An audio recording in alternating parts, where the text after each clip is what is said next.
Hey guys, welcome to government jobs Gyan YouTube channel. Guys, आज की इस वीडियो में हम बात करेंगे राजस्थान फोर्थ ग्रेड 53,749 वैकेंसीज के recruitment notification online form apply process के बारे में। जी हाँ दोस्तों, राजस्थान स्टाफ सिलेक्शन बोर्ड ने यहाँ पर चतुर्थ श्रेणी कर्मचारी के 53,749 खाली पदों को भरने के लिए नोटिफिकेशन रिलीज किया हुआ है। कैसे आप इस भर्ती में पार्टिसिपेट करने के लिए अपने फॉर्म अप्लाई कर सकते हो बिना कोई मिस्टेक किए हुए, इसकी पूरी जानकारी हम आपको स्टेप बाय स्टेप रजिस्ट्रेशन से लेकर प्रिंट तक इस वीडियो में देंगे। बस आपको इस वीडियो को स्किप के बिना शुरू से लेकर एंड तक देखना है। उसके बाद वीडियो पसंद आए तो इसे लाइक और शेयर कर दें। चैनल पर नए हो तो इसे सब्सक्राइब कर लें। साथ ही साथ दोस्तों, यहाँ पर फॉर्म अप्लाई करते हुए आपके सामने जो जो भी प्रॉब्लम आ रही है उन सभी का हल आपको इस वीडियो में मिल जाएगा।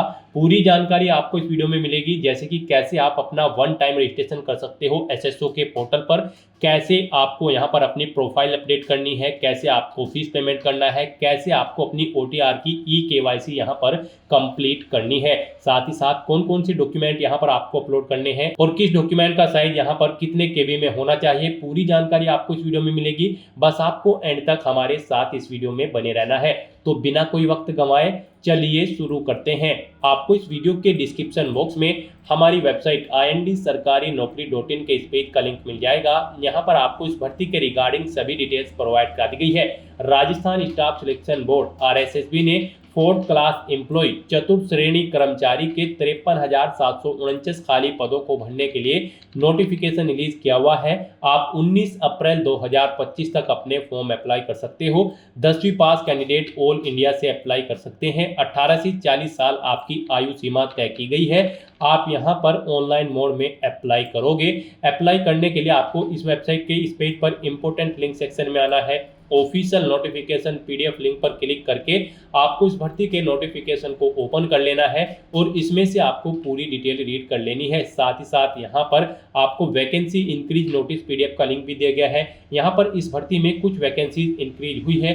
पहले यहाँ पर 52,453 टोटल वैकेंसी थी, इनको बढ़ाकर अब यहाँ पर 53,749 कर दिया गया है। अब आप 53,749 खाली पदों को भरने के लिए अपने आवेदन पत्र प्रस्तुत कर सकते हो। यहाँ पर नोटिफिकेशन में आपको सभी डिटेल्स प्रोवाइड कराई गई है, जैसे कि क्या पोस्ट का नाम है, कितनी उसके लिए नंबर ऑफ वैकेंसीज है, कौन से क्षेत्र के लिए कितनी वैकेंसीज है, पूरी जानकारी आपको दे दी गई है। कैसे आप अप्लाई कर सकते हो और कब से कब तक अप्लाई कर सकते हो, सभी जनरल इंस्ट्रक्शंस और डिटेल्स आप इस ऑफिशियल नोटिफिकेशन में से रीड करें और उसके बाद अपने फॉर्म अप्लाई कर लें।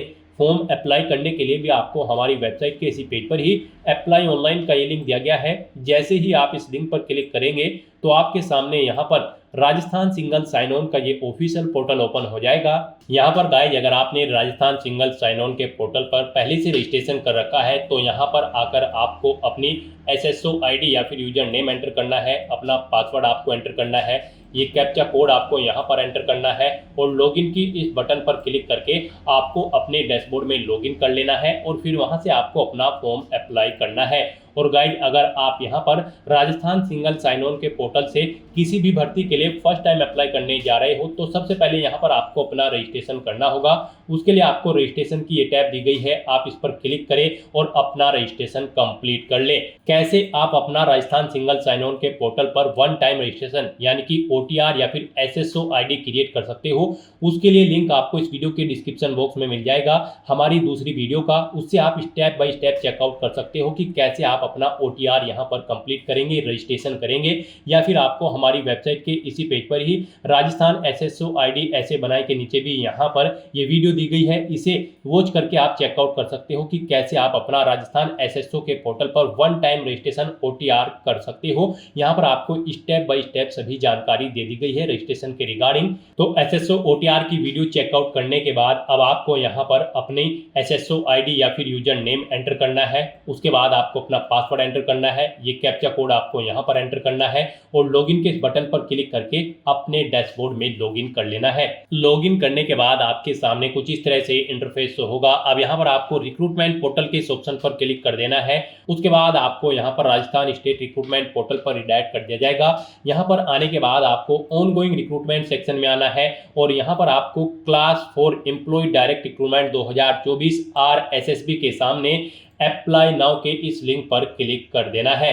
गाइस यहाँ पर कुछ कैंडिडेट के सामने अप्लाई नाउ लिंक पर क्लिक करते हुए मैसेज आएगा। यहाँ पर आपको अपना वन टाइम रजिस्ट्रेशन की फीस अगर आपने अभी तक जमा नहीं कराई है तो पहले आप उसे जमा करा दें और अपनी OTR E-KYC यहाँ पर कंप्लीट कर ले। उसके बाद ही आप इस भर्ती में अप्लाई करने के लिए एलिजिबल होंगे। और अगर आपने पहले से अपने ये स्टेप्स कंप्लीट कर रखे हैं तो बस यहाँ पर अब आपको अप्लाई नाउ के इस लिंक पर क्लिक करना है। उसके बाद आपके सामने कुछ इस तरह से इंटरफेस ओपन होगा। अब यहाँ पर आने के बाद आपको क्लास 4 की इस टैब पर क्लिक कर देना है।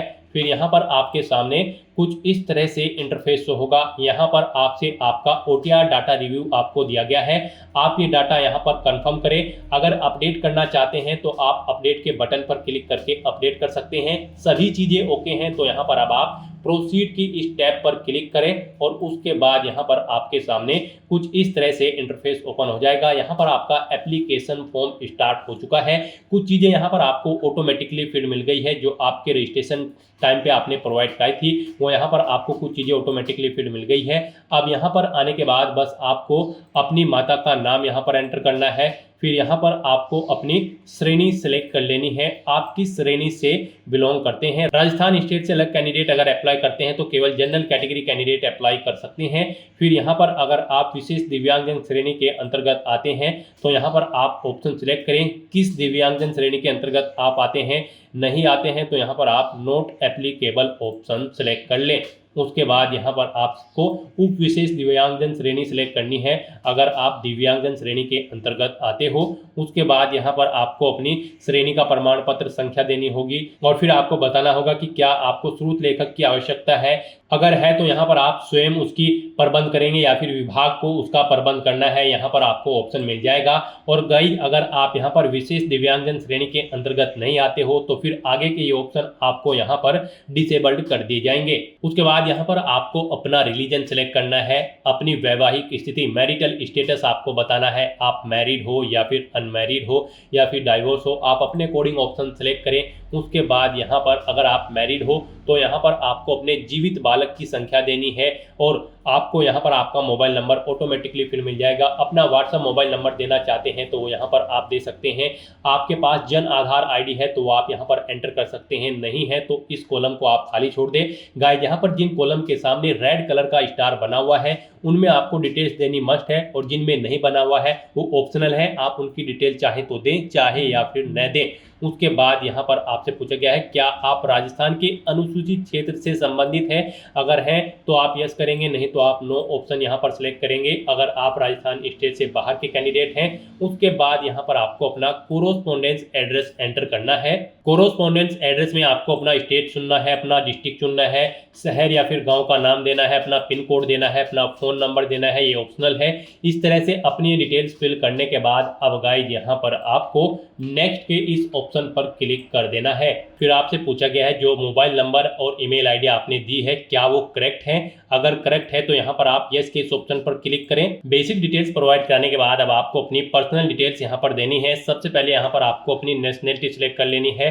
फिर यहाँ पर आपको अपना स्टेट सेलेक्ट कर लेना है। उसके बाद यहाँ पर आपको अपना डिस्ट्रिक्ट सेलेक्ट कर लेना है। फिर आपसे पूछा गया है कि क्या आप इंडिया में कहीं बाहर से सेटल्ड हुए हैं। अगर हुए हैं तो आप यहाँ पर यस करें और फिर किस देश से आप सेटल्ड हुए हैं उस देश का नाम आप यहाँ पर सिलेक्ट करें और अगर आप इंडिया से ही हैं तो यहाँ पर आपको नो ऑप्शन सेलेक्ट करना है। उसके बाद आपसे पूछा गया है कि क्या आप भूतपूर्व सैनिक हैं। अगर हैं तो आप यहाँ पर यस ऑप्शन सेलेक्ट करें और फिर अपना सर्विस का स्टेटस बताएं, आप रिटायर्ड है या फिर सर्विस पर हैं। अगर सर्विस पर है तो फिर यहाँ पर आपको अपना NOC लेटर नंबर देना है, डेट ऑफ NOC यहाँ पर आपको सिलेक्ट करनी है और अगर आप रिटायर्ड हो चुके हैं तो रिटायर्ड ऑप्शन सेलेक्ट करें। फिर आपको अपना PPO नंबर देना है, डेट ऑफ रिटायरमेंट यहाँ पर आपको सिलेक्ट करनी है और अगर आप भूतपूर्व सैनिक नहीं है तो यहाँ पर आपको नो ऑप्शन सेलेक्ट करना है। आगे की डिटेल आपको डिसेबल्ड कर दी जाएगी। उसके बाद आपसे पूछा गया कि क्या आप स्पोर्ट पर्सन हैं। अगर हैं तो यहाँ पर आप यस ऑप्शन सेलेक्ट करें। स्पोर्ट पर्सन किस टाइप से हैं आप, नेशनल या फिर इंटरनेशनल लेवल के, आप अपने अकॉर्डिंग ऑप्शन सेलेक्ट करें और अगर आप नहीं हैं स्पोर्ट पर्सन तो आपको नो ऑप्शन सेलेक्ट करना है। फिर यहाँ पर आपसे पूछा गया कि क्या आप मौजूदा सरकारी विभाग या फिर सार्वजनिक उपक्रम कर्मचारी हैं। अगर हैं तो आप यहाँ पर यस करें और फिर यहाँ पर डिपार्टमेंट का नाम एंटर करें, नहीं है तो आप नो ऑप्शन सेलेक्ट कर लें। उसके बाद आपसे पूछा गया कि क्या आप एज में एडिशनल रिलैक्सेशन चाहते हैं। अगर यहाँ पर एडिशनल रिलैक्सेशन एक्स प्रिजनर यानी कि जेलर को मिलेगा, एनसीसी कैडेट इंस्ट्रक्टर को मिलेगा, आर्मी कैंडिडेट को मिलेगा। यहाँ पर अगर आपको नहीं चाहिए एज में रिलैक्सेशन तो फिर आपको नॉट एप्लीकेबल ऑप्शन सेलेक्ट करना है। इस तरह से अपनी डिटेल फिल करने के बाद अब आपको नेक्स्ट के इस ऑप्शन पर क्लिक कर देना है। नेक्स्ट गाइस, यहाँ पर आपको अपनी एजुकेशनल क्वालिफिकेशन और एक्सपीरियंस की डिटेल देनी है। यहाँ पर आपको सबसे पहले इस चेकबॉक्स को ओके करना है। उसके बाद यहाँ पर आपको अपनी क्वालिफिकेशन की डिटेल देनी है। यहाँ पर ग्रेड 4 की इस पोस्ट पर अप्लाई करने के लिए आपका 10वीं क्लास पास आउट होना जरूरी है। किसी वेल रिकॉग्नाइज्ड बोर्ड या फिर स्कूल से 10वीं पास कैंडिडेट यहाँ पर इस भर्ती में पार्टिसिपेट करने के लिए एलिजिबल हैं, अप्लाई कर सकते हैं। तो यहाँ पर आपको अपनी 10वीं क्लास की डिटेल देनी है। पहले यहाँ पर आपको सब्जेक्ट ग्रुप देना है। आपके पास 10वीं में साइंस था, आर्ट था, कॉमर्स थी। आप अपने अकॉर्डिंग यहाँ पर अपना सब्जेक्ट ग्रुप एंटर करें। फिर यहाँ पर आपको बोर्ड का नाम देना है, किससे आपने अपनी 10वीं क्लास पास आउट की है। फिर यहाँ पर आपको अपना 10वीं क्लास का रोल नंबर देना है। रिजल्ट का परिणाम आपको बताना है। आपका जो रिजल्ट है वो सीजीपीए में आया था, ग्रेड में, परसेंटेज में या फिर अवेटेड है। यानी कि यहाँ पर 10वीं क्लास में अगर आप अपेयर्ड हो तब भी आप इस भर्ती में अप्लाई कर सकते हो अगर आपका रिजल्ट अवेटेड है। तो यहाँ पर आप अपने अकॉर्डिंग ऑप्शन सेलेक्ट करें। उसके बाद यहाँ पर आपको पासिंग ईयर देना है, कब आपने अपनी 10वीं क्लास पास आउट की है, फिर कितने % मार्क्स आपने ऑब्टेन किए हैं वो यहाँ पर आप एंटर करें। उसके बाद यहाँ पर अगर आपने अपनी 12वीं क्लास पास आउट कर रखी है तो उसकी डिटेल भी आप ऐसे ही प्रोवाइड कर सकते हैं। कोई आपके पास डिप्लोमा है तो उसकी डिटेल दें। ग्रेजुएशन या फिर पोस्ट ग्रेजुएशन या फिर कोई और क्वालिफिकेशन आपके पास है तो उसकी डिटेल भी आप सेम ऐसे ही यहाँ पर प्रोवाइड करा सकते हो। तो इस तरह से यहाँ पर आपको अपनी एजुकेशनल क्वालिफिकेशन की डिटेल फिल कर देनी है और उसके बाद आपको नेक्स्ट के इस ऑप्शन पर क्लिक कर देना है। नेक्स्ट यहाँ पर आपको अपना फोटो और सिग्नेचर अपलोड करने हैं। यहाँ पर आपके फोटो का साइज 50 KB से 100 KB के बीच में होना चाहिए। सिग्नेचर का भी 20 KB से 50 KB के बीच में होना चाहिए। और यहाँ पर आपकी ये सिग्नेचर और फोटो JPG या फिर JPEG फॉर्मेट में होने चाहिए। तो यहाँ पर अब आपको अपना फोटो और सिग्नेचर अपलोड करने हैं। यहाँ पर आकर आपको चूज फाइल बटन पर क्लिक करना है, फाइल को सिलेक्ट करना है और 1 बाय 1 करके आपको अपना फोटो और सिग्नेचर यहाँ पर अपलोड कर देने हैं। उसके बाद यहाँ पर अगर आपकी बॉडी पर कहीं कोई कट या तिल का निशान है तो उस पैलेस का नाम आप यहाँ पर एंटर करें, नहीं है तो यहाँ पर आप नो मार्क एंटर कर दें। इस तरह से अपना फोटो और सिग्नेचर यहाँ पर अपलोड करने के बाद बस अब आपको नेक्स्ट के इस ऑप्शन पर क्लिक कर देना है। नेक्स्ट यहाँ पर आपको अपनी पोस्ट के डिपार्टमेंट सिलेक्ट करने हैं। यहाँ पर आप किस डिपार्टमेंट को फर्स्ट नंबर पर प्रेफरेंस देना चाहते हैं। यहाँ पर आपके पास 3 चॉइसेस हैं। आप जिसे फर्स्ट नंबर पर प्रेफरेंस देना चाहते हैं उस डिपार्टमेंट को यहाँ पर आप फर्स्ट नंबर पर सिलेक्ट करें। जिसे आप सेकंड नंबर पर प्रेफरेंस देना चाहते हैं उसे सेकंड नंबर पर सिलेक्ट करें। जिसे थर्ड नंबर पर प्रेफरेंस देना चाहते हैं उसे आप थर्ड नंबर पर यहाँ पर सिलेक्ट कर लें। इस तरह से यहाँ पर आपके पोस्ट डिपार्टमेंट की प्रेफरेंस आपको सेट कर देनी है और उसके बाद गाइस यहाँ पर आपको नेक्स्ट के इस ऑप्शन पर क्लिक करना है। नेक्स्ट आपको आपके एप्लीकेशन फॉर्म का पूरा प्रीव्यू यहाँ पर शो कर दिया गया है। आप सभी डिटेल्स केयरफुली चेकआउट करें। कहीं पर कोई मिस्टेक है तो आप अपडेट बटन पर क्लिक करके अपडेट कर लें और अगर कोई मिस्टेक नहीं है तो यहाँ पर आप इस चेकबॉक्स को ओके करें और फिर गाइस यहाँ पर आप फाइनल सबमिट के इस ऑप्शन पर क्लिक कर दें। उसके बाद आपके सामने ये पॉपअप शो होगा। यहाँ पर आकर आपको इस चेकबॉक्स को ओके करना है। फिर आपको सेंड OTP के ऑप्शन पर क्लिक कर देना है। उसके बाद आपके रजिस्टर्ड मोबाइल नंबर और ईमेल आईडी पर एक OTP सबमिट किया गया है। वो OTP आपको यहाँ पर एंटर करना है और उसके बाद यहाँ पर आपको वेरीफाई OTP के ऑप्शन पर क्लिक कर देना है। इस तरह से यहाँ पर आपका एप्लीकेशन फॉर्म सक्सेसफुली सबमिट हो चुका है। अब यहाँ पर प्रिंट के इस ऑप्शन पर क्लिक करके आप अपने एप्लीकेशन फॉर्म का एक हार्ड कॉपी प्रिंट आउट ले सकते हो।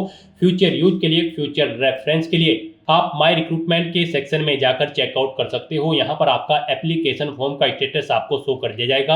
आपका एप्लीकेशन फॉर्म सक्सेसफुली सबमिट हो चुका है। यहाँ से भी आप व्यू एप्लीकेशन ऑप्शन पर क्लिक करके अपने एप्लीकेशन फॉर्म को चेकआउट कर सकते हो। तो दोस्तों ऐसे आप राजस्थान स्टाफ सिलेक्शन बोर्ड 53,749 चतुर्थ श्रेणी कर्मचारी के खाली पदों के लिए अपना फॉर्म अप्लाई कर सकते हो बिना कोई मिस्टेक किए हुए। आज की इस वीडियो में बस इतना ही। आई होप ये वीडियो आपको पसंद आई होगी। अगर पसंद आई हो तो इसे लाइक और शेयर करें। चैनल पर नए हो तो इसे सब्सक्राइब कर लें। Thanks for watching.